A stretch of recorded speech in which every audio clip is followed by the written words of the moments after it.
بسم الله الرحمن الرحيم. السلام عليكم ورحمة الله وبركاته. نحمده ونصلي على رسوله الكريم. أما بعد. الحمد لله نحمده ونستعينه ونستغفره ونؤمن به ونتوكل عليه ونعوذ بالله من شرور أنفسنا ومن سيئات أعمالنا. من يهده الله فلا مضل له ومن يضلله فلا هادي له. ونشهد أن لا إله إلا الله وحده لا شريك له. ونشهد أن سيدنا ومولانا محمدا عبده ورسوله صلى الله عليه وعلى آله وأصحابه وبارك وسلم تسليما كثيرا.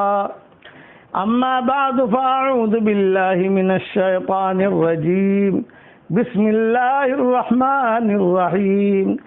إنا فتحنا لك فتحا مبينا ليغفر لك الله ما تقدم من ذنبك وما تأخر ويتم نعمته عليك ويهديك صراطا مستقيما وينصرك الله نصرا عزيزا. صدق اللہ العظیم. محترم مائیں بہنیں، بیٹیاں، بہویں، بچیاں، ہمارے محترم بھائی، دنیا میں جہاں جہاں یہ آواز پہنچتی ہے، جو بھی پریشان حال ہو، اللہ اس کی پریشانیوں کو دور فرمائے. جس کی جو حاجت ہو، اللہ تعالیٰ اس کے حاجتوں کا غیب سے تکفل فرمائے. آمین. سلسلہ وار مضمون چل رہا تھا فتح مکہ کا، اور اس میں مضمون شروع ہوا حضرت اکرمہ رضی اللہ تعالیٰ عنہ کے اسلام لانے کا قصہ. بہت دھیان سے سننا، عورتوں نے بڑے کام کیے ہیں. یہ قصہ ہے حضرت اکرمہ رضی اللہ تعالیٰ عنہ، جو اکرمہ بنے ہیں وہ عورت کی وجہ سے بنے ہیں. ام حکیم نے ساری کوشش کی، یہاں تک کہ حضرت عمر جو عمر بنے ہیں وہ ان کی بہن فاطمہ کی وجہ سے بنے. صفوان ابن امیہ رضی اللہ تعالیٰ عنہ بنے، وہ ان کی بیوی کی وجہ سے بنے. یعنی یہ نہیں ہے کہ عورتیں کچھ کام نہیں کرتی. اللہ تعالیٰ نے ان کے اندر بھی ایک سوجھ بوجھ رکھی ہے. یہ ختم نبوت کا جو ہمارا معاملہ ہے، یہ معاملہ جو قابو میں آیا وہ ایک عورت کی وجہ سے قابو میں آیا. ایک لڑکی، عورت بھی نہیں، لڑکی. جب ہندوستان پاکستان سارا کے سارا ایک ہی تھا، تو اس وقت میں ایک لڑکی نے یہ بات بھاولپور میں چلائی. اور کیا چلائی کہ اس زمانے میں یہ مرزائی اور یہ قادیانی، یہ بہت انہوں نے وہاں یہ بات چلا رکھی تھی کہ حضور صلی اللہ علیہ وسلم آخری نبی نہیں ہیں. وہ لڑکی کہتی تھی کہ نہیں، اب ایک لڑکی کی وجہ سے یہ سارا مسئلہ حل ہوا ہے. اور قصہ یہ ہوا اس لڑکی کا، اس کی شادی ہوئی کسی مرزائی کے ساتھ. گھر میں آ کر اس نے دیکھا کہ ارے یہ تو حضور صلی اللہ علیہ وسلم کو یعنی کہتا ہے کہ خاتم النبی نہیں ہے. ارے یہ تو جو ہے فلاں کو نبی کہتا ہے. تو بہت کہا، بچے بھی پیدا ہو گئے اس لڑکی کے، لیکن وہ ایمان والی تھی. اس نے کورٹ میں کیس کیا. جب کورٹ میں کیس کیا تو لوگ جمع ہوئے وہاں. تو وہاں کے لوگوں نے کہا کہ یہ تو شادی ہو جاتی ہے، بے شافعی کی حنفی کے ساتھ ہو جاتی ہے، حنفی کی مالکیہ کے ساتھ ہو جاتی ہے، مالکیہ کا حنبلہ کے ساتھ ہو جاتی ہے. یعنی اس قسم کی باتیں کورٹ کے سامنے رکھی. تو کورٹ جو ہے یہ بھی بھاولپور، جہاں کیا ہمارا مولانا محمد احمد بھاولپوری رحمۃ اللہ علیہ تھے. لیکن لڑکی نے کہا کہ نہیں، جو آدمی حضور صلی اللہ علیہ وسلم کے بارے میں یہ کہے کہ حضور صلی اللہ علیہ وسلم آخری نبی نہیں ہے، ان کے بعد بھی کوئی نبی آ سکتا ہے، میرا دل گوارا نہیں کرتا، میں شوہر کے ساتھ نہیں رہوں گی. حالانکہ اس کے پاس مال بھی تھا، کاریں بھی تھی. لیکن اس لڑکی نے کہا کہ نہیں، آپ جو ہے اس سلسلے میں مجھے انصاف کا فیصلہ دو. کورٹ سے کہا. چنانچہ کتابوں میں لکھا، ایک کتاب ہے مقدمہ بھاولپور، چھوٹا سا، علماء اس کو پڑھے دیکھیں کہ ہمارے بڑوں نے کیا کام کیا ہے۔ چنانچہ اس وقت حکومت ساری ایک ہی تھی، ہندوستان، پاکستان، بنگلہ دیش، یہ سارا کا سارا ایک ہی تھا، تقسیم نہیں ہوئی تھی۔ تو انہوں نے 4 جج مقرر کیے، ایک مسلمان، ایک ہندو، ایک سکھ اور ایک کرسچن، ایک 4 مذہب کے 4 جج مقرر کیے اور ان کے ذمہ لگایا بھئی اس لڑکے کے بارے میں فیصلہ کرو۔ یہ جج بیٹھے، میں اس پر سنا رہا ہوں کہ عورتیں بھی کام کرتی ہیں لیکن اندر ایمان کی چنگاری ہونی چاہیے، جیسے حکیم نے کام کیا اور اکرمہ کو اکرمہ رضی اللہ تعالیٰ نے بنا دیا۔ یہ بھاولپور کی لڑکی جو تھی اس نے جو ہے یہ کام کیا اور اس میں ثابت کر دیا کہ حضور صلی اللہ علیہ وسلم کے بعد کوئی نبی آنے والا نہیں ہے، اب آخری نبی ہے، قربانی دی اس نے۔ چنانچہ بہت تاریخ پر تاریخ پڑھی، آخر اس زمانے میں کسی مذہب کا بھی جج ہوتا تھا منصف ہوتا تھا، انصاف ہوتا تھا ان کے یہاں، بغیر انصاف کے وہ نہیں چلتے تھے۔ یہ 4 جج، ایک مسلمان، ایک سکھ، ایک ہندو اور ایک کرسچن، یہ چاروں نے مل کر یہ کہا بھئی ایک کام کرو، ان کا ادارہ بہت بڑا جو علماء کا ادارہ ہے، دینی ادارہ ہے، وہ دیوبند ہے، یہ مسئلہ دیوبند بھیجو۔ چنانچہ دیوبند مسئلہ آیا۔ اب دیوبند کے علماء جو ہے اللہ ان کی قبروں کو نور سے منور فرمائے، ان کے درجات کو بلند فرمائے، کروٹوں اللہ انہیں آرام نصیب کرے، ان کی ہڈی ہڈی کو اللہ جنت نصیب کرے۔ اس وقت میں مولانا انور شاہ کشمیری رحمۃ اللہ علیہ تھے، لیکن وہ خونی بواسیر میں مبتلا تھے اور اتنا خون نکلتا تھا کہ ان کی چارپائی کے نیچے ڈول رکھی جاتی تھی، کچھ گھنٹوں میں وہ ڈول بھر جاتی تھی، وہ ڈول جو پھینک دی جاتی تھی، دوسری ڈول رکھی جاتی تھی۔ یہ اس بیماری کے اندر وہ مبتلا تھے، مولانا انور شاہ کشمیری رحمۃ اللہ علیہ۔ اس زمانے میں بڑے مفتیوں میں جو تھے مفتی کفایت اللہ، جنہوں نے تعلیم الاسلام لکھی ہے، مولانا شبیر احمد عثمانی اور اس طرح سے دوسرے علماء، سب کا مشورہ ہوا کہ بھی کیا کرنا چاہیے، ختم نبوت کا مسئلہ ہے، حضرت تو آ نہیں سکتے، مولانا انور شاہ کشمیری تو سفر نہیں کر سکتے۔ چنانچہ کتابوں میں لکھا ہے کہ باقاعدہ یہ مشورہ کر کے انہوں نے جماعت بنائی ہمارے علماء نے، اللہ ان سب کی ہڈی ہڈی کو اللہ جنت نصیب کرے۔ اس میں کراچی کے بھی کچھ علماء تھے، اس میں بھاولپور کے بھی علماء تھے، اس میں لاہور کے علماء بھی تھے، اور انہوں نے یہ مشورہ کر کے طے کیا کہ بھی ہمارے قافلے کا امیر جو ہے مفتی کفایت اللہ صاحب، یہ سارے کے سارے جائیں گے اور وہاں جا کر کیس لڑیں گے، مقدمہ لڑیں گے۔ اب کتابیں لے لو، کتابیں لے لی۔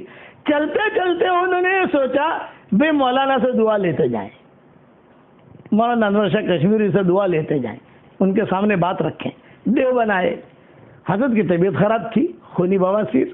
ہاں بھئی آؤ، کیوں آئے، کیا ہوا؟ یہ فرمایا حضرت ختم نبوت کا مسئلہ ہے اور ایک لڑکی کا مسئلہ ہے، ہم سارے کے سارے بھاولپور جا رہے ہیں۔ اتنا آسان نہیں ہے دیوبند سے بھاولپور جانا، قادیان تو یہاں قریب میں ہے، کہاں؟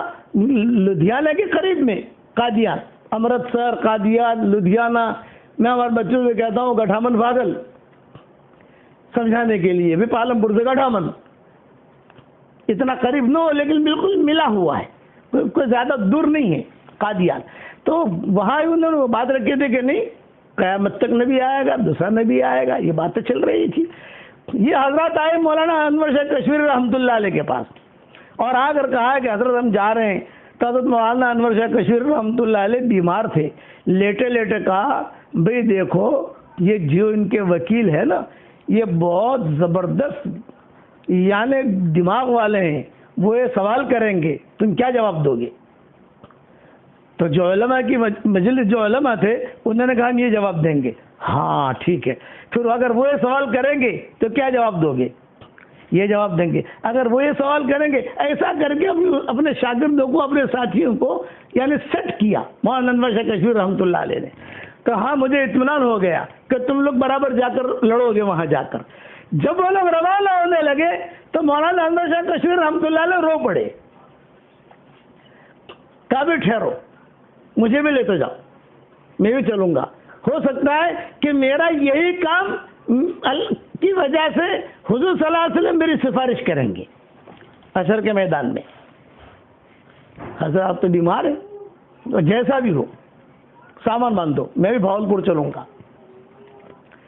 وہ لڑکی وہاں انتظار میں ہے، کیا فیصلہ ہوتا ہے؟ وہ لڑکی کہتی تھی میں ایسے شوہر کے ساتھ نہیں رہ سکتی، پہلے طے کرو کہ بھئی یہ کیا مسئلہ ہے۔ اس لڑکی نے کہا کہ اس کی قربانی تھی، پورا ملک جو ہے وہ یہ تھا کہ بھئی اس کا فیصلہ کیا کرنا یہ ہے۔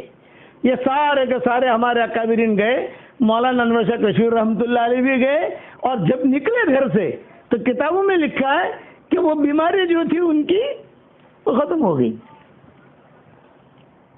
خونی بواسیر تھی نا، بند ہو گیا۔ یہ اللہ کی مدد، یہ ذہن میں رکھنا، حق کے ساتھ اللہ کی مدد ہوتی ہے۔ اب پہنچے وہاں، اب لوگوں کو پتا چلا مولانا انور شاہ کشمیری آ رہے ہیں، ان کے شاگرد تو بہت تھے۔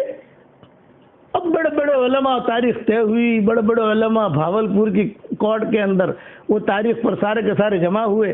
حضرت نے اعلان کیا بھئی ہر آدمی اگر حضور صلی اللہ علیہ وسلم سے محبت ہے، حضور صلی اللہ علیہ وسلم سے محبت ہے تو ختم نبوت پر جو ہے یہ فیصلہ کروانا ہے، اس لیے کہ آپ کتابیں لے آئیں۔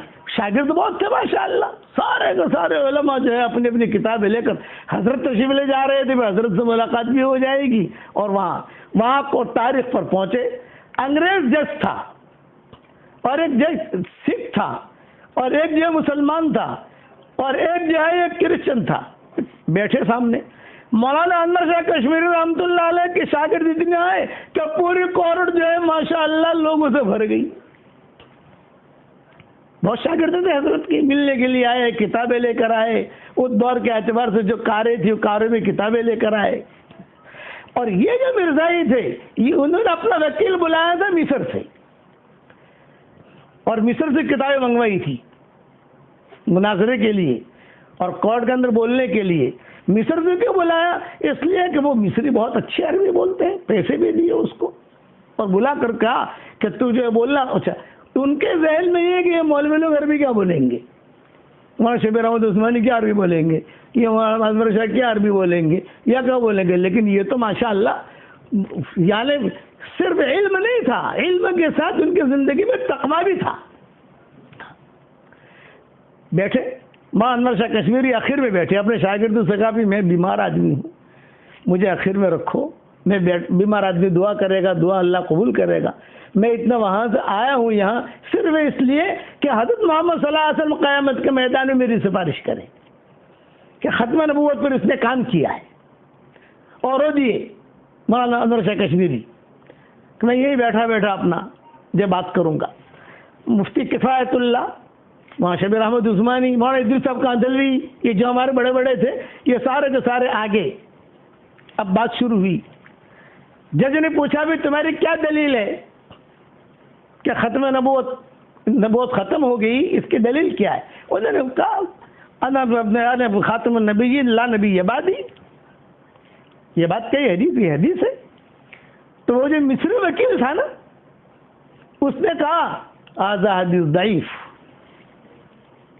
یہ تو کمزور حدیث ہے، اس پر جو ہے فلاں امام غزالی نے یہ لکھا ہے، اس پر امام شافعی نے یہ لکھا ہے، اس پر ساری باتیں وہ کرنے لگا۔ یہاں مولانا انور شاہ کشمیری پیچھے بیٹھے ہوئے تھے، انہوں نے کہا میں بول سکتا ہوں؟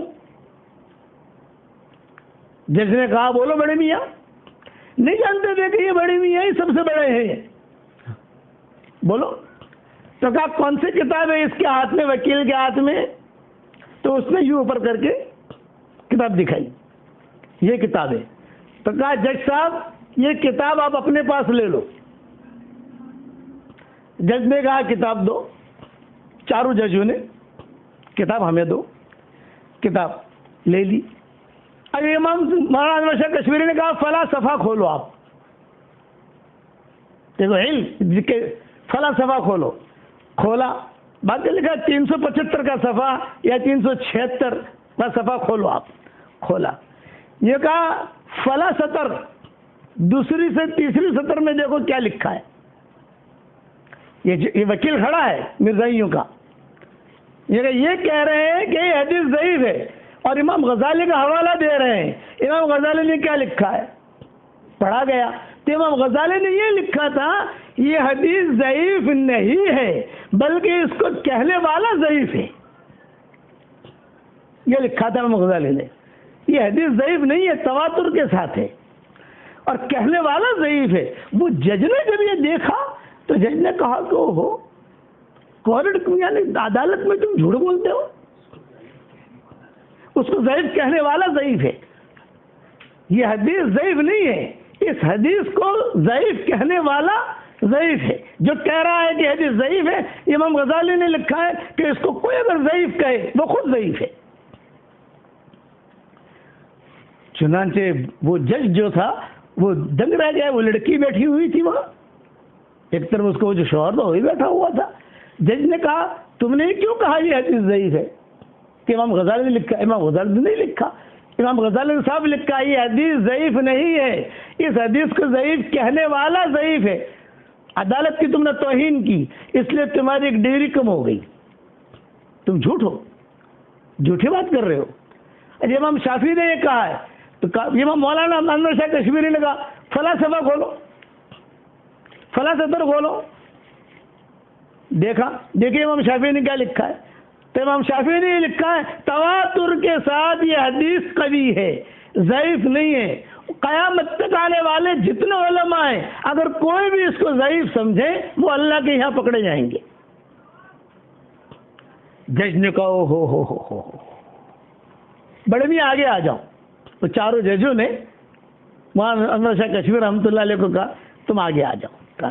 آگے بلایا، آگے بٹھایا، اکرام کیا. اور اکرام پھر جج نے پوچھا مرزائیوں سے، وہ جو وکیل آیا تھا مصر سے، بہت پیسے دیے تھے اس کو. یہ کہتا آپ نے جھوٹ کیوں بولا؟ یہ کہا ہمارے سمجھنے میں غلطی. وہ جواب دے رہا ہے، اسے وہ جواب کیا دے رہا ہے؟ میرے سمجھنے میں غلطی ہوئی. جج کہتا ہے اتنی بڑی چیز سمجھنے میں غلطی ہوئی، اتنی بڑی چیز کہ سب کہہ رہے ہیں کہ حضور کے بعد کوئی نبی نہیں آئے گا اور تو ثابت کر رہا ہے کہ حضور کے بعد بھی نبی آئے گا. اس لیے میں فیصلہ کرتا ہوں. وہ جج جو تھا انگریز جج تھا، وہ بڑا تھا. جیسے سکھ جج تھا، جو بینچ تھی ان میں سب نے متفقہ طور پر یہ فیصلہ کیا یہ جھوٹے ہیں. اور انہوں نے کہا کہ یہ اس لڑکی کا نکاح اس لڑکے کے ساتھ نہیں ہو سکتا. مقدمہ بھاولپور کتابچہ ہے، یہ دیکھنا. یہ جتنے بھی قادیان کے قریب لدھیانہ ہے، لدھیانہ قادیان کے قریب ہے. تو وہاں مولانا عبدالرشید لدھیانوی تھے رحمۃ اللہ. رشید احمد لدھیانی بڑے علماء میں گزرے ہیں ماشاء اللہ. تو سب سے پہلے ان لوگوں نے یہ کہا کہ نہیں بھائی یہ لوگ جو ہے ہم میں سے نہیں ہیں. کوئی یہ کہے وہ ایک لڑکی کی برکت ہے. یہ سب سے پہلے ان لوگوں نے جو کفر کا فتویٰ لگایا لدھیانہ. بعد میں دیوبند کھڑا ہوا کیونکہ دیوبند دور ہے، دیوبند لدھیانہ سے دور ہے، قادیان سے دور ہے، وہ ملا ہوا ہے. تو انہوں نے جو ہے اب جج نے جو ہے فیصلہ کیا اور فیصلہ کر کے مولانا انور شاہ کشمیری رحمۃ اللہ علیہ کو بہت بلکہ وہ مقدمہ یعنی بھاولپور میں لکھا ہوا ہے کہ پوچھا مولانا انور شاہ کشمیری رحمۃ اللہ علیہ سے بھائی میں جج ہوں، لندن کا رہنے والا ہوں اور میں نے اب بڑے بڑے مسئلے میں نے دیکھے حل کیے ہیں میں نے، اور لیکن تمہارا جیسا حافظہ میں نے کسی کا نہیں دیکھا. یہ کیا چیز ہے تمہارے ساتھ؟ تو مولانا انور شاہ کشمیری رحمۃ اللہ علیہ رو دیے اور یوں کہا ہم اللہ کے کمزور بندے ہیں، اللہ تعالیٰ کبھی کبھی اپنے کمزور بندوں سے بھی دین کا کام لے لیتا ہے. تواضعاً کہا مولانا انور شاہ کشمیری رحمۃ اللہ علیہ نے، تواضعاً یہ بات کہی کہ وہ اللہ کے کمزور بندے ہیں. میں نے جب سنا کہ حضور صلی اللہ علیہ وسلم کو ختم نبوت آخری نبی نہیں مانتا ہے، اسے بھی قوم دنیا میں ہے، تو میں خود مجبوراً آیا کہ چلو میں آتا ہوں. میں خود اس لیے ہو سکتا ہے کہ یہ لوگ شاید مقابلہ نہ کر سکیں. یہ جتنے ہمارے علماء تھے یہ دنگ رہ گئے کہ حضرت کی اس بیماری میں صفا بھی یاد ہے اور ان کو سطر بھی یاد ہے، اور پھر اس لڑکی کا چھوٹا کیا کہ بھئی تم اس کے ساتھ نہیں رہ سکتی. پھر سارے علماء کھڑے ہوئے اور اب تک علماء جو ہے وہ فتوے دے رہے ہیں، اب تک جو ہے وہ ان کی غلط باتیں کر رہے ہیں. تو لڑکیاں کام نہیں کرتی ہیں اور ہمارے علماء نے بھی کام کیا. اللہ تعالیٰ ان کے ہم تو یہی کہہ سکتے ہیں کہ اللہ تعالیٰ ان کی قبروں کو نور سے منور فرمائے، ان کے درجات کو بلند فرمائے، کروٹو اللہ انہیں آرام نصیب کرے، ان کی ہڈی کو اللہ جنت نصیب فرمائے. یہاں تشریف لائے مولانا تو علماء سارے کے سارے ملنے گئے تو بھائی حضرت کیا ہوا؟ یوں کہا اللہ تعالیٰ نے میری مدد کی، مجھے امید ہے میں نے یہ جو قربانی دی ہے اس پر حشر کا میدان میں حضور صلی اللہ علیہ وسلم میری سفارش کریں گے کہ تو نے بہت بڑا کام کیا، ورنہ امت میں حالات آتے۔ وہ ایک لڑکی جمی ہوئی، میں نہیں جاؤں گی جب تک کورٹ فیصلہ نہ کرے، چاہے میرے بچے جاویں رہیں، کچھ بھی مال ملے نہ ملے کچھ بھی نہیں، مجھے اس کا فیصلہ جو ہے علماء کی طرف سے چاہیے اور کورٹ کی طرف سے چاہیے۔ اپنے دین پر جمی رہی، یاد رکھنا دین پر جمنے والا ہی کامیاب ہوتا ہے، جیسے ام حکیم جمی رہی، وہ جمی رہی، فاطمہ جمی رہی، مار بھی کھائی حضرت عمر کے ہاتھ سے، لیکن جمی رہی نہ میں تو جمی رہوں گی، میں میرا دین نہیں چھوڑوں گی۔ میرے والد صاحب رحمۃ اللہ علیہ اس قسم کے قصے سناتے تھے اور قصے سنا کر کہتے تھے کہ بھائی میں جو ہے دنیا میں رہوں نہ رہوں لیکن اللہ کا حکم نہیں توڑوں گی۔ ایک اللہ کا حکم کا پورا کر لینا، ساتواں آسمان اور زمین کے خزانے ہاتھ میں آ جائیں اس سے زیادہ قیمتی ہے، اور ایک اللہ کا حکم کا توڑ دینا ساتواں آسمان اور زمین کے ٹوٹ جانے سے زیادہ خطرناک ہے۔ یہ معاملہ ہوا اکرمہ کا، وہ جمے رہے۔ حضرت عمر نے کہا ارے تم کہاں جان دو گے اللہ کے راستے میں؟ نہیں اے ابن حنتمہ، یا اکرمہ نے کہا یا ابن حنتمہ، او حنتمہ کے بیٹے میں بھی اللہ کے راستے میں جان دوں گا، میرا بیٹا عبد الرحمن بھی جان دے گا، فلاں بھی جان دے گا۔ یہ کہہ کر یہ لوگ مکہ آئے جتنے چودھری گئے تھے، اور حضرت اکرمہ نے کہا کہ اب میں اللہ کے راستے میں جا رہا ہوں، اب میں مکہ مکرمہ چھوڑ رہا ہوں، اب میں جو ہے دین کو پھیلانے جا رہا ہوں، میرے ساتھ جو چلنا چاہے چلے۔ میرے والد صاحب رحمۃ اللہ علیہ کے جملے عرض کر رہا ہوں، والد صاحب رحمۃ اللہ علیہ یہ جملے کہتے تھے بھرے مجموع میں، میں اب مکہ چھوڑ رہا ہوں اور اب میں اللہ کے راستے کی جد و جہد کے لیے نکل رہا ہوں، میرے ساتھ جو چلنا ہو چلے۔ چنانچہ چودھری تھے مکہ کے، 80 گھرانے چلے ان کے ساتھ، 80 گھرانے مکہ کے، بھی میں بھی چلتا ہوں میں بھی چلتا ہوں۔ جب یہ مکہ مکرمہ سے روانہ ہوئے تو ان کے ساتھ وہ چھوٹا بچہ بھی نکلا ہے جو دودھ چھوڑ کر غذا کی طرف چل رہا تھا۔ یہ میں نے میرے والد صاحب رحمۃ اللہ علیہ سے یہ جملہ 100 نہیں 200 مرتبہ سنا ہوگا بیانات میں، کہ ان کے ساتھ وہ بچہ بھی نکلا جو دودھ چھوڑ کر غذا کی طرف چل رہا تھا۔ مکہ مکرمہ کو جب چھوڑنے لگے تو کتابوں میں یہ بھی لکھا ہے کہ وہیں پر کھڑے رہے جب حضور صلی اللہ علیہ وسلم ہجرت کر کے مکہ مکرمہ سے مدینہ منورہ جا رہے تھے، اور مکہ کی طرف کھڑے رہ کر دعا کی تھی، اے مکہ مجھے تجھ سے بہت محبت ہے، اے اللہ کا گھر مجھے تجھ سے بہت محبت ہے، اے زمزم مجھے تجھ سے بہت محبت ہے، اے حجر اسود مجھے تجھ سے بہت محبت ہے، اے حتیم مجھے تجھ سے بہت محبت ہے، اور اے ملتزم مجھے تجھ سے بہت محبت ہے، تیرے ذرے ذرے سے محبت ہے۔ اسی کو علامہ اقبال نے کہا ہے وادی فارا کے پھر ہر ذرے کو چمکا دے۔ وادی فارا یہ مکہ کی وادی کو کہتے ہیں، وادی فارا کے پھر ہر ذرے کو چمکا دے۔ مجھے تجھ سے بہت محبت ہے لیکن تیرے پڑوسی مجھے رہنے نہیں دیتے۔ یہی جملہ اکرمہ نے بھی کہا کہ میں اب تجھے چھوڑ کے جا رہا ہوں، میرا باپ کی پراپرٹی یہاں ہے، ابو جہل تو سیٹھیا تھا نا مکہ کا، میری پراپرٹی یہاں ہے، سب کچھ میرا یہاں ہے، لیکن میں اب تجھ سے محبت ہے لیکن میں اللہ کے دین کے لیے اب یہاں سے جا رہا ہوں۔ ام حکیم بھی ساتھ تھی، وہ بچہ بھی تھا جو دودھ چھوڑ کر غذا کی طرف چل رہے تھے، اور یہ لوگ ہوتے ہوئے مدینہ سے چونکہ گزرنا تھا۔ حضرت عمر نے کہا تھا اگر تمہیں اللہ کے راستے میں جان دینی ہے تو خالد ابن ولید فلاں جگہ کام کر رہے ہیں وہاں جا کر جان دے دو۔ تو مدینہ سے گزرے پھر سے، حضرت عمر سے ملنے نہیں گئے، کتابوں میں لکھا ہے، اور یہ کہا ابن حنتمہ سے کہنا ہم اللہ کے راستے میں جا رہے ہیں۔ ابن حنتمہ کہا، ابن حنتمہ سے کہنا ہم اللہ کے راستے میں جا رہے ہیں۔ چنانچہ وہاں پہنچے، وہاں پہنچنے کے بعد خالد ابن ولید کو پتا چلا کہ جنرل آئے ہیں سارے کے سارے، ارے یہ بھی کمانڈر ان چیف، یہ بھی کمانڈر ان چیف، یہ بھی اور اکرمہ تو معروف تھے۔ تو خالد ابن ولید نے کہا آپ فلاں مورچہ سنبھالو، آپ فلاں مورچہ سنبھالو۔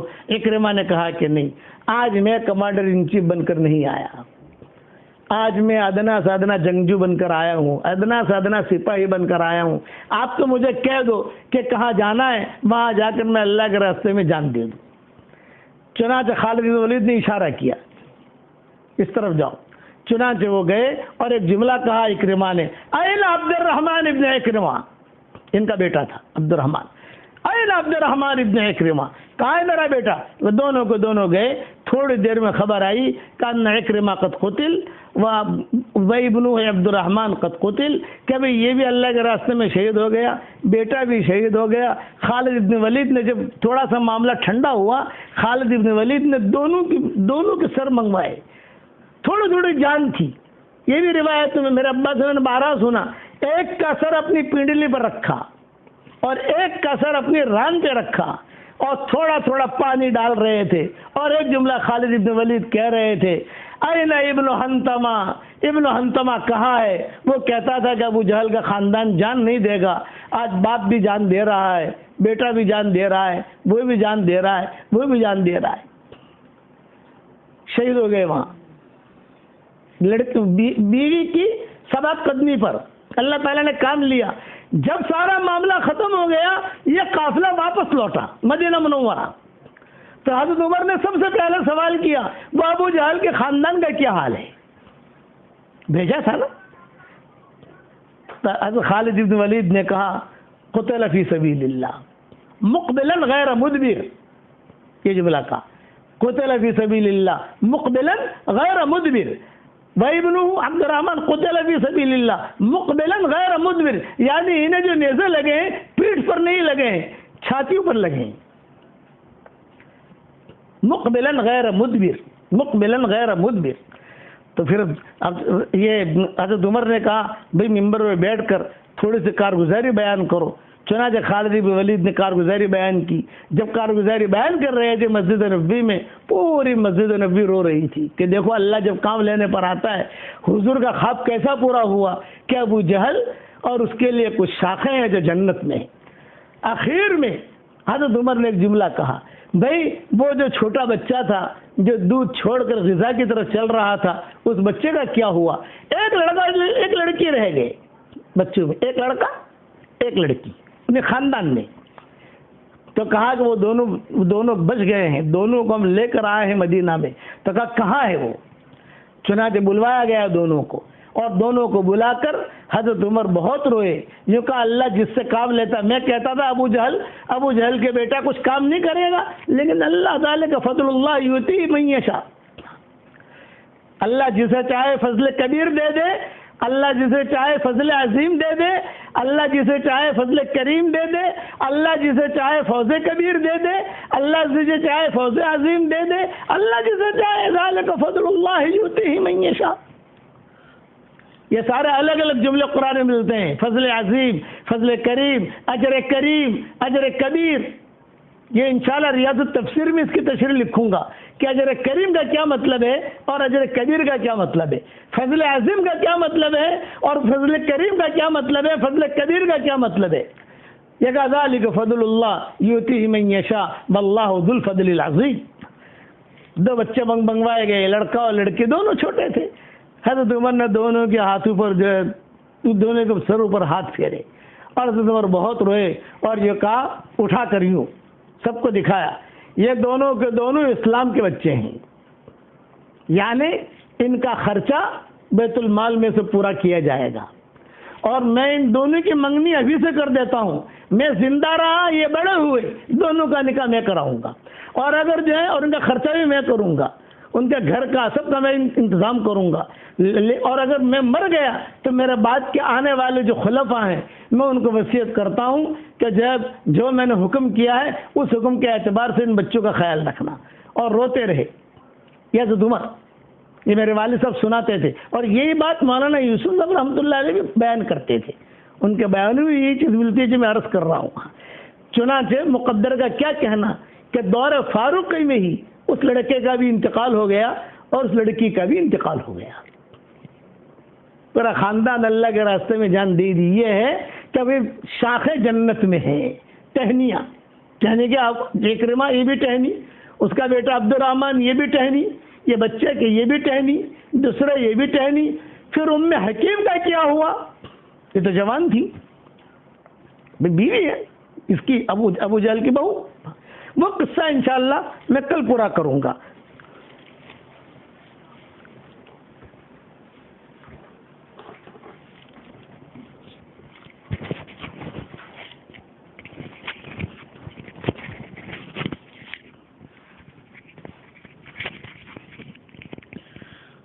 بسم اللہ الرحمن الرحیم۔ آج وراثت سے متعلق کچھ مسائل آپ لوگوں کو بتانے ہیں۔ وراثت کی اہمیت کے سلسلے میں آپ نے کافی بیانات اور مضامین پڑھے ہوں گے، بیانات سنے بھی ہوں گے کہ جتنے احکامات ہیں اللہ تبارک و تعالی نے اجمالاً بیان کیے ہیں، اور وراثت ایک اللہ تبارک و تعالی کا ایسا حکم ہے کہ اس کی کافی تفصیلات اللہ نے قرآن کریم کے اندر اتاری ہیں۔ پھر حضور اکرم صلی اللہ علیہ وسلم نے اپنے احادیث کے ذریعے اور بعض کے فقہاء نے پھر اس کی اور تفصیلات اس کی بیان کی ہے۔ تو وراثت سے متعلق کچھ باتیں ہمارے سامنے آ جائے۔ ایک بات تو یہ دھیان میں رکھیے کہ جب کسی شخص کا انتقال ہوتا ہے تو ہماری شریعت کا یہ حسن اور اعتدال ہے کہ زندگی میں بھی شریعت نے احکامات دیے ہیں اور موت کے بعد کے بھی کچھ احکامات ہیں۔ چنانچہ جب کسی شخص کا انتقال ہوتا ہے تو انتقال کے بعد کے جو احکامات ہیں ان میں سے ایک حکم وراثت بھی ہے۔ وراثت کے سلسلے میں اتنا یہ دھیان میں رکھیے کہ جب کسی شخص کا انتقال ہوتا ہے تو اس کے چھوڑے ہوئے ترکہ کہتا ہے کہ اس نے جو بھی چیزیں چھوڑی ہیں اس کے چھوڑے ہوئے ترکے سے بالترتیب 4 حقوق متعلق ہوتے ہیں۔ بالترتیب سب سے پہلا حق تو یہ متعلق ہوتا ہے کہ اس کی تجہیز تکفین کے اندر اس کا پیسہ استعمال کیا جائے۔ تجہیز اور تکفین کے لیے تو بہتر یہ ہے کہ قریبی رشتہ دار اس کے لیے کوشش کرے، لیکن اگر قریبی رشتہ داروں نے کوشش نہیں کی تو جو مرحوم ہے اس کے مال میں سے سب سے پہلے اس کی تجہیز تکفین وغیرہ میں اس کا پیسہ استعمال کیا جائے۔ پھر اس کے بعد بچے تو پھر اس کے بعد دیکھا جائے کہ اس مرحوم کے ذمے کوئی قرضہ ہے یا نہیں۔ اگر قرضہ ہے تو اس کے مال میں سے اس کا قرضہ ادا کیا جائے، یہ دوسرا حق ہے۔ قرضہ جو ہے نا یہ 2 طرح کا ہوتا ہے، ایک اللہ کا قرضہ ہے اور ایک بندوں کا قرضہ ہے۔ بندوں کا قرضہ تو یہ ہے کہ کسی سے پیسہ لیا تھا وہ دینا ہے، یا کسی سے مال دیا تھا اس کا پیمنٹ دینا ہے وغیرہ وغیرہ، اس کی جو تفصیلات ہے قرضے کی۔ اور اللہ کے قرضے کے اندر یہ آتا ہے کہ اس سال اس نے اپنے مال کی زکوٰۃ نہیں نکالی تھی، یا اس نے کوئی نظر مانی تھی، منت مانی تھی اور وہ منت پوری نہیں کر پایا تھا، تو اس قسم کے جو قرضے ہیں یہ اللہ کے قرضے ہیں۔ تو چاہے بندوں کا قرضہ ہو یا اللہ کا کوئی قرضہ اس کے ذمے ہو تو اس کے مال سے دوسرا حق یہ متعلق ہے کہ اس کا قرضہ ادا کیا جائے۔ قرضے کی ادائیگی کے بعد پھر یہ دیکھا جائے کہ اس نے اپنے مال سے متعلق کچھ وصیت کی ہے یا نہیں۔ اگر وصیت کی ہے تو پھر 1/3 جتنا ترکہ اس نے چھوڑا ہے اس کے 1/3 مال میں سے اس کی وصیت کو نافذ کیا جائے۔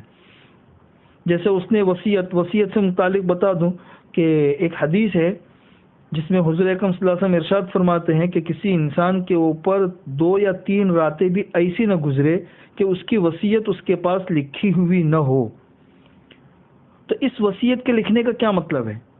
اس وصیت کے لکھنے کا مطلب یہ ہے کہ اگر زندگی میں کوئی نماز چھوٹی ہے تو اسے انسان لکھ لے، کوئی روزہ چھوٹا ہے اسے لکھ لے، حج واجب فرض تھا حج ادا نہیں کر سکا اسے لکھ لے، یا کسی کا کچھ لینا دینا ہے اسے لکھ لے۔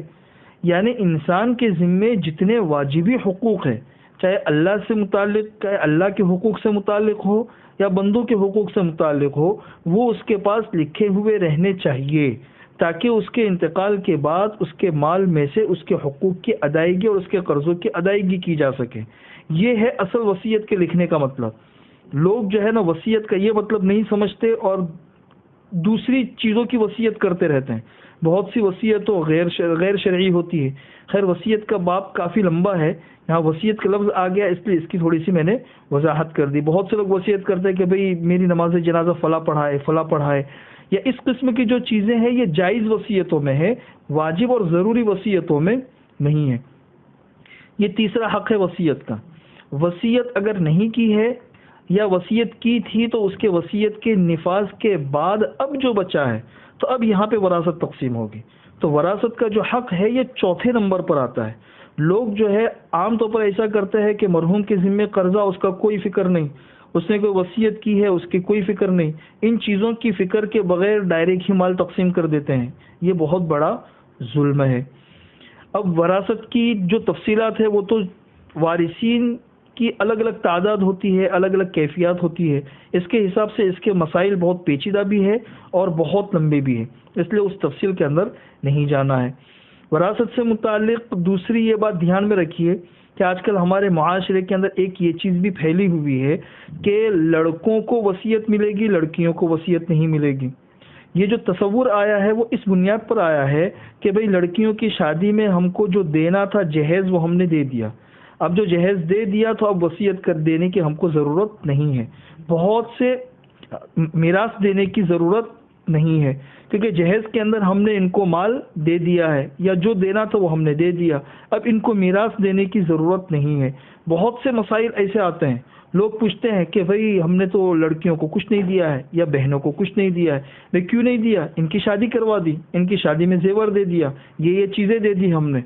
تو جہیز کی لعنت کو ختم کرو اور میراث کے حکم اور سنت کو زندہ کرو تو معاشرے کے اندر امن آئے گا.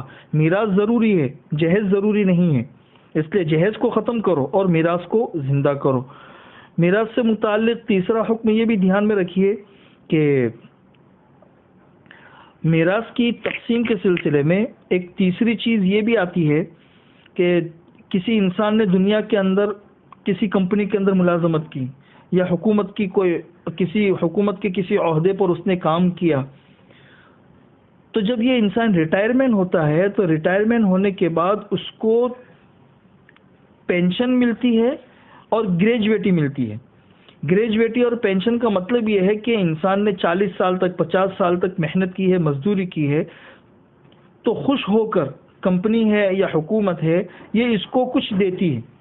یہ جو دیتی ہے یہ اس کی محنت کا معاوضہ نہیں ہوتا، اس کی محنت کی اجرت نہیں ہوتی، بلکہ وہ اس کمپنی اور حکومت کی طرف سے ایک انعام ہوتا ہے جو اس کو دیا جاتا ہے، وہ ایک انعام ہے. اب یہ انعام جو ہے نا وہ دو طرح کا ہوتا ہے.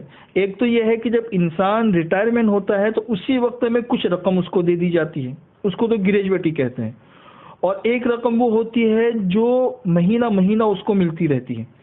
اور اس کا اگر انتقال ہو جائے تو انتقال کے بعد میں اس کا کچھ قانون ہوتا ہے کہ اس کا انتقال ہو گیا تو اس کے انتقال کے بعد اس کی بیوی کو ملے گی پینشن، بیوی نہیں ہے تو اس کی وہ عورت بچی کو ملے گی جس کی شادی نہیں ہوئی یا طلاق ہو گئی ہے، یہ قانون ہے.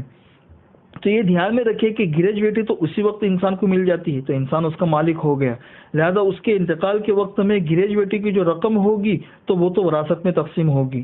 لیکن پینشن کی جو رقم ہے یہ پینشن کی رقم وراثت میں تقسیم نہیں ہوگی، بلکہ قانون کے تحت میں جس کا نام ہے صرف اسی کو ملے گی.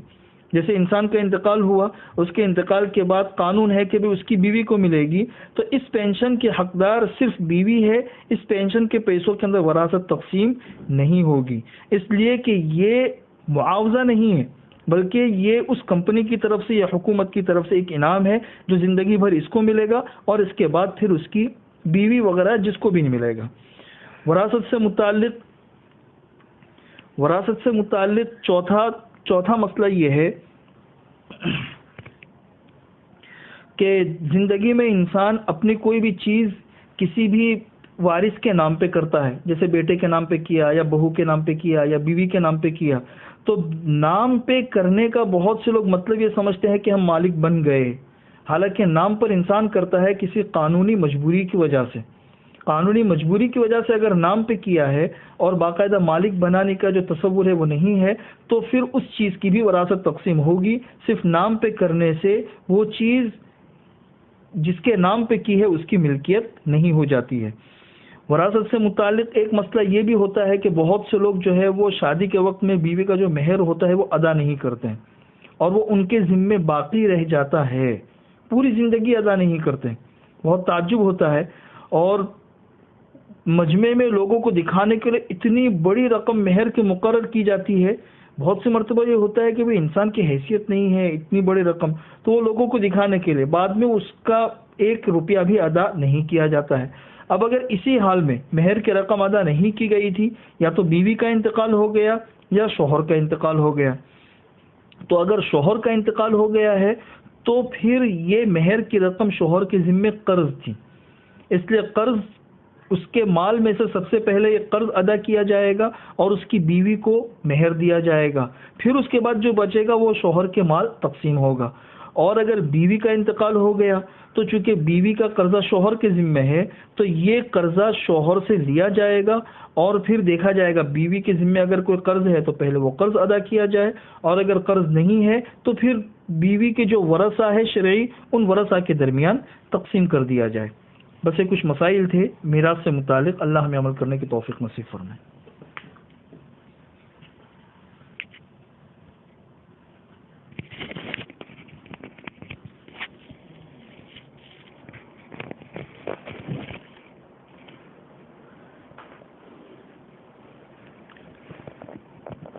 ایک دعا پڑھا رہا ہوں، وہ پڑھ لیجئے۔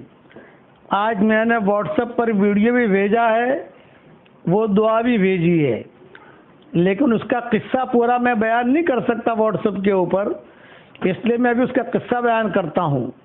پہلے دعا پڑھ لو۔ الحمدللہ علی سابغ نعم اللہ، جو بھی اللہ کا شکر ادا کرنا چاہے تو روایت میں یہ ہے کہ یہ جملہ اگر کہہ دے تو گویا کہ اس نے اللہ کا شکر کا حق ادا کر دیا۔ بیہقی میں ہے اور کنز العمال میں یہ روایت موجود ہے۔ قصہ یہ ہوتا ہے کہ نہیں آتے، اگر یہ لوگ صحیح سلامت واپس آ جائیں تو میں اللہ کا ایسا شکر ادا کروں گا کہ اس کا شکر کا حق ادا ہو جائے گا۔ یہ آپ نے سب کے سامنے کہا مسجد نبوی میں کہ یہ لوگ جا رہے ہیں، اگر یہ لوگ واپس آ گئے صحیح سلامت، میں اللہ کا ایسا شکر ادا کروں گا کہ اس کا شکر کا حق ادا ہو جائے گا۔ صحابہ نے سن لیا، وہ جماعت چلی گئی، کچھ مہینوں کے بعد جماعت صحیح سلامت واپس آ گئی۔ اب صحابہ انتظار میں تھے کہ ابھی وہ شکر کے کون سے جملے ہیں، حضور نے وعدہ کیا تھا، پوچھتے ہوئے شرماتے تھے۔ دن گزرنے لگے تو پھر صحابہ نے ہمت کر کے پوچھا، حضرت آپ نے وعدہ کیا تھا کہ جماعت صحیح سلامت واپس آ جائے گی تو میں اللہ کا ایسا شکر ادا کروں گا کہ اس کا شکر کا حق ادا ہو جائے گا، آپ نے تو ہمیں بتایا نہیں۔ تو آپ نے کہا واہ بھائی، میں نے وہ شکر ادا کر دیا، تم نے سنا نہیں تو میں کیا کروں، تم نے دھیان نہیں دیا تو میں کیا کروں۔ تو صحابہ نے کہا کہ حضرت پھر سے بھی بتا دیجئے۔ تو حضور صلی اللہ علیہ وسلم نے یہ جملہ کہا، پڑھ لو میرے ساتھ، الحمدللہ علی سابغ نعم اللہ۔ آج جو ہے واٹس ایپ کا جو ہمارا سبق چلتا ہے اس میں ویڈیو بنا کر میں نے پڑھوا بھی دیا ہے اور میں نے جو ہے یہ امیجز بنا کر بھیج بھی دیا ہے۔ اس لیے کبھی کبھی اسے مانگتے رہنا چاہیے تاکہ اللہ تعالیٰ کا شکر ادا ہوتا رہے۔ دوسرا یہ جہیز کی لعنت ختم کیجئے اور میراث دیجئے۔ جہیز دینا کوئی ضروری نہیں ہے۔ مولانا یونس پونا رحمۃ اللہ علیہ ایک قصہ سناتے تھے کہ ایک بڑے میاں کا انتقال ہو گیا، 90 سال کی عمر تھی اور ان کی بڑھیا جو ہے وہ 85 سال کی تھی۔ مولانا یونس پونا والے سناتے تھے جب بڑے میاں کا انتقال ہو گیا تو لوگ آئے، ارے بڑی امی یہ بڈھا تو مر گیا اور تو جو ہے اس کا مہر معاف کر دے۔ تو بڈھی آئی اور نے کہا ارے جہاں معاف کر دیا زندگی میں تو دیا نہیں، مرنے کے بعد کیا دے گا یہ۔ مولانا نسپنا والے سناتے تھے، وہ اپنے ڈھنگ میں ذرا ہنستے بھی تھے نا، ارے بڈھے معاف کر دیا جا، تجھے زندگی میں تو دیا نہیں میرا مہر، اور جو ہے مرنے کے بعد کیا دے گا۔ آج کل لوگوں کو ذرا ٹھاٹھ مارنے کا بہت شوق ہوتا ہے، شو بازی، 2 لاکھ روپیہ مہر فاطمی، اور جو ہے 1 لاکھ روپیہ، 1.5 لاکھ روپیہ، تاکہ مجمع کو پتہ چلے ارے کتنا مالدار ہے، دیتا بیتا کچھ نہیں ہے، دین کو بعد میں دوں گا۔ بعد وہ بیچاری لڑکی ہوتی ہے، بیچاری بیوی ہوتی ہے، کئی ہوں گے جو بیانات سن رہے ہیں نا، کئی ہوں گے جنہوں نے اپنی بیوی کو مہر دیے نہیں۔ اتنا مہر طے کرو گے تم کم سے کم دے سکو، وہ تو اس کا حق ہے، وہ تو بیوی کا حق ہے، آپ سمجھے نا۔ اتنا کم مہر بھی نہیں دینا، کچھ بھی نہیں، بس زیادہ مہر دو، اچھا مہر دو۔ ہارون رشید جتنا مہر تمہیں نہیں کہتا کہ زبیدہ کو اس نے اتنا مہر دیا تھا کہ اس نے مہر زبیدہ بنا دی اس سے، ہارون رشید نے۔ وہ چادر والی جو لڑکی کا قصہ میں نے بیان کیا تھا، وہ مہر میں وہ چادر ملی تھی اس کو، اب وہ تو بڑے بڑے لوگ تھے، لیکن بھائی مہر نہیں دیا ہے تو دے دو، پوٹلی دے دو اس کو، ورنہ حشر کے میدان میں مقروض بن کے تم کھڑے رہو گے، وہ تو اس کا حق ہے۔ اللہ ہمیں عمل کرنے کی توفیق عطا فرمائے۔ اللہم صلی علی محمد وعلی آل محمد کما صلیت علی ابراہیم وعلی آل ابراہیم انک حمید مجید۔ اللہم لک الحمد کلہ ولک المن کلہ، لک الشکر کلہ ولک الملک کلہ، لک الخلق کلہ ولک الفضل کلہ۔ بسم اللہ علی دیننا، بسم اللہ علی دنیانا، بسم اللہ خیر الاسماء، بسم اللہ الذی لا یضر مع اسمہ اذی، بسم اللہ الکافی، بسم اللہ المعافی، بسم اللہ الذی لا یضر مع اسمہ شیء فی الارض ولا فی السماء وهو السمیع العلیم۔ اللہم انا نسألک من الخیر کلہ عاجلہ وآجلہ ما علمنا منہ وما لم نعلم ونعوذ بک من الشر کلہ عاجلہ وآجلہ ما علمنا منہ وما لم نعلم۔ اللہم احسن عاقبتنا فی الامور كلها وأجرنا من خزي الدنيا وعذاب الآخرة۔ اللهم أرنا الحق حقا وارزقنا اتباعه وأرنا الباطل باطلا وارزقنا اجتنابه۔ يا حنان يا منان أدخلنا الجنة۔ اللهم مقلب القلوب وأذل الشرك والمشركين ودمر أعداء المسلمين وانصر عبادك الموحدين في كل أرض، وانصر عبادك الموحدين في كل أرض يذكر فيها اسمك يا رب العالمين۔ اللهم اغننا بحلالك عن حرامك وبطاعتك عن معصيتك وبفضلك وجودك وكرمك عمن سواك، وارحمنا رحمة تغنينا بها عن رحمة من سواك يا أكرم الأكرمين۔ أعطنا ولا تحرمنا، أكرمنا ولا تهنا، زدنا ولا تنقصنا، آثرنا ولا تؤثر علينا، امكر لنا ولا تمكر علينا، أعنا ولا تعن علينا، انصرنا ولا تنصر علينا، انصرنا على أنفسنا، ردنا إلى دينك ردا جميلا يا رب العالمين۔ اللهم احفظنا من بين أيدينا ومن خلفنا وعن أيماننا وعن شمائلنا ومن فوقنا، ونعوذ بعظمتك أن نغتال من تحتنا يا منزل البركات، يا منزل البركات۔ بارك لنا في آبائنا وأمهاتنا وجميع المسلمين والمسلمات يا معتق الرقاب، اعتق رقابنا من النار ورقاب آبائنا وأمهاتنا ومن كان له حق علينا وجميع المسلمين والمسلمات والمؤمنين والمؤمنات الأحياء منهم والأموات، إنك يا ربنا سميع قريب مجيب الدعوات يا أرحم الراحمين يا أكرم الأكرمين۔ اللهم أحينا مسلمين وأمتنا مسلمين واحشرنا مع القوم الصالحين يا هادي الضالين۔ اهد شباب المسلمين وبنات المسلمين واحفظ نساء المسلمين من شر خلقك أجمعين۔ اللهم الطف بنا في قضائك وقدرك لطفا يليق بكرمك يا أكرم الأكرمين يا ذا الجلال والإكرام۔ اے اللہ ہمارے گناہوں کو معاف فرما، اے اللہ ہماری خطاؤں سے درگزر فرما، اے اللہ جب تک سورج اگتا رہے تیرے نبی کے رب تک دین کو دنیا میں پھیلا دے۔ اے اللہ جہاں جہاں تیری ہوائیں پہنچتی ہیں وہاں پر تیرے دین کو پھیلا دے، قرآن کو پہنچا دے، ایمان کی ہواؤں کو پہنچا دے، جہاں جہاں پانی پہنچتا ہے وہاں پر بھی ہدایت کو پھیلا دے۔ اے اللہ ہمیں فضل کبیر عطا فرما، ہمیں فضل عظیم عطا فرما، ہمیں فوز کبیر عطا فرما، ہمیں فوز عظیم عطا فرما، ہمیں اجر کبیر عطا فرما، ہمیں اجر کریم عطا فرما۔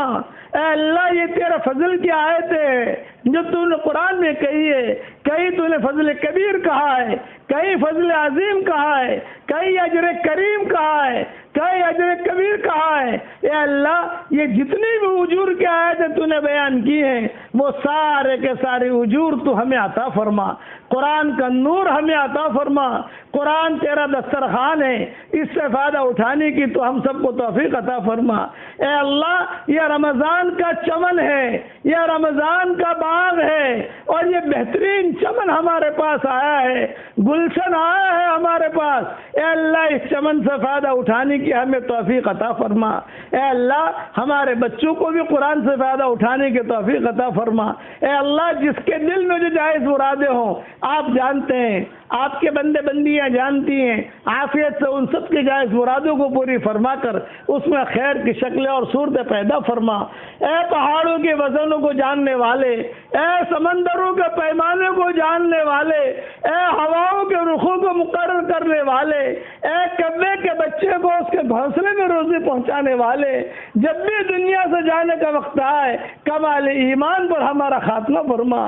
اے اللہ وہ مرغوبات، وہ محبوبات جس کے لینے کا ہم ارادہ کرتے ہیں مگر آپ ہمیں دینا نہیں چاہتے، اس کی محبت ہمارے دلوں سے نکال دے، اس کا خیال نکال دے، اس گلی میں آنا جانا ختم فرما دے، اور وہ مرغوبات، وہ محبوبات جس کے لینے کا ہم ارادہ نہیں کرتے مگر آپ ہمیں دینا چاہتے ہیں، عافیت کے ساتھ اس کی محبت ہمارے دلوں میں ڈال دے، اور اس گلی میں آنا جانا ہم سب کے لیے آسان فرما۔ اے وہ پاک ذات رات کا اندھیرا بھی تیری تصویر بیان کرتا ہے، دن کا اجالا بھی تیری تصویر بیان کرتا ہے، ہم گنہگاروں کو تو معاف فرما دے۔ اے اللہ یہ مغفرت کا عشرہ چل رہا ہے، یہ بھی تیزی کے ساتھ روانہ ہوا۔ اے اللہ ہمیں وہ بدبخت انسان مت بنانا کہ حشر کا میدان میں کہیں یہ نہ کہہ دیا جائے سوائے بھوک اور پیاس کے تمہیں کچھ بھی نہیں ملا ہے۔ اے اللہ اس مہینے کو ہمارے لیے خیر اور برکت کا معاملہ فرمانا۔ اے اللہ ہمارا دین سنوار دے جس میں ہمارے ہر کام کی حفاظت ہے۔ اے اللہ ہمارا دین سنوار دے جس میں ہمارے ہر کام کی حفاظت ہے۔ اے اللہ تو جسے دور کر دے اسے کوئی قریب نہیں کر سکتا، اور تو جسے قریب کر دے اسے کوئی دور نہیں کر سکتا، ہمیں تجھ سے قریب فرما دے۔ اے اللہ ہمیں ایسا ایمان عطا فرما کہ اس کے بعد کفر نہ ہو، ہمیں ایسے ہدایت دے کہ اس کے بعد گمراہی نہ ہو، ہمیں ایسے عزت دے کہ اس کے بعد ذلت نہ ہو، ہمیں ایسا تیرا قرب دے کہ اس کے بعد تجھ سے دوری نہ ہو، اور ہمیں تیری بڑی بڑی جنتوں میں داخل فرما۔ حشر کے میدان میں ایک طرف جنت مہک رہی ہوگی اور اپنی خوشبوئیں پھیلا رہی ہوگی، اور ایک طرف جہنم دہک رہی ہوگی اور وہ اپنے لوگوں کا لقمہ بنا رہی ہوگی۔ اے اللہ جنت کی خوشبوئیں تو ہمیں سنگوانا، کتابوں میں پڑھا ہے جنت مہک رہی ہوگی اور خوشبوئیں لوگ سونگھیں گے، جہاں نیک لوگ خوشبو سونگھیں گے اور اس کے طرف دوڑ پڑیں گے، ارے خوشبو کہاں سے آ رہی، ارے خوشبو کہاں سے آ رہی، قافلے کے قافلے جنت کی طرف جائیں گے۔ وسیق الذین اتقوا ربهم الى الجنة زمرا حتى اذا جاءوها وفتحت ابوابها وقال لهم خزنتها سلام علیکم طبتم فادخلوها خالدین۔ کہا جائے گا کہ جتنے کے دیندار لوگ ہیں، دیندار مرد، دیندار عورتیں، سارے کے سارے جتھے بنا کر اور سارے کے سارے جوڑیاں بنا کر اے اللہ فرشتے ان کو لے کر جنت کی طرف جا رہے ہوں گے، اور جنت کی خوشبو جتنی زیادہ ہوگی اتنا یہ سمجھیں گے کہ اب جنت قریب ہے، اب جنت قریب ہے۔ ہمیں وہ سعید آدمی بنا، ہمیں ان سعادہ میں شامل فرما کہ جنت کی خوشبو کی طرف تیزی کے ساتھ دوڑ رہے ہو۔ کتابوں میں ہم نے یہ بھی پڑھا ہے کہ جس کی جیسے دوڑ ہوگی اور جس کا نور ہوگا، نورہم یسعی بین ایدیہم و بایمانہم بشراکم اليوم جنات تجری من تحتها الانہار خالدین فیہا ذالک هو الفوز العظیم، ذالک هو الفوز العظیم۔ کہیں تو نے فوز عظیم کہا ہے، کہیں تو نے فوز کریم کبیر کہا ہے، یہ ساری کی ساری کامیابیاں تو ہمیں عطا فرما، اور تیزی کے ساتھ جنت کی طرف دوڑ رہے ہوں گے۔ جب جنت کے قریب پہنچیں گے تو اس کا دروازہ کھول دیا جائے گا، اور جو رضوان ہے یا اس کا جو بھی ذمہ دار ہے وہ ایک جملہ کہے گا، سلام علیکم، سلام علیکم، سلام علیکم، طبتم فادخلوها خالدین، تم نے بہت اچھا کام کیا، یہ دروازہ کھلا ہے، داخل ہو جاؤ۔ لوگ جو ہے تیزی کے ساتھ دوڑ رہے ہوں گے، ہمیں ان لوگوں میں شامل فرما کہ ہم جنت کی طرف دوڑا جا رہے ہو، جہنم کی طرف ہم نہ جا رہے ہو، جہنم کی طرف نہ جا رہے ہو۔ اس مبارک رات میں جنت الفردوس کے دروازوں پر ہمارے نام نکلے اور جہنم کی پیٹھوں کے اوپر سے ہمارے ناموں کو تو مٹا دے۔ تو قریب ہے، اے اللہ ہم سب کو تو معاف فرما دے۔ اس مبارک مہینے کو ہماری پچھلی زندگی کے ہر سانس کا کفارہ بنا دے، ہمارے مبارک مہینے کو پچھلی زندگی کے ہر سانس کا کفارہ بنا دے، اور اے اللہ بیماریوں سے، نامناسب حالات سے تو اس امت کی پوری حفاظت فرما، جو مانگا وہ عطا فرما، مانگنے سے رہ گیا وہ عطا فرما، اور اب فضل و کرم سے ہماری ساری دعاؤں کو قبول فرما۔ سبحان ربک رب العزت عما یصفون وسلام علی المرسلین والحمد للہ رب العالمین۔